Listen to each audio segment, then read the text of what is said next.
fix download complete not working in Football 2026 clone app short solution. Here is the short solution to fix download completed screen freeze in the eFootball 2026 app clone. This fix 10 step and one fourth step clear cache. Go to setting app on your phone, find the clone app, tap to force stop, then clear cache, don't clear data.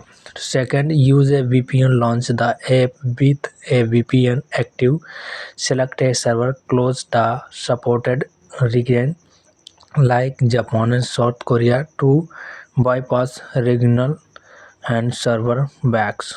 3. Re-download data if the prompt and appear. Allow the app to re-download the necessary patch the files. Important notes: no disk ban clone app avoided the game's term of the service economy and may detect and ban the account without warning.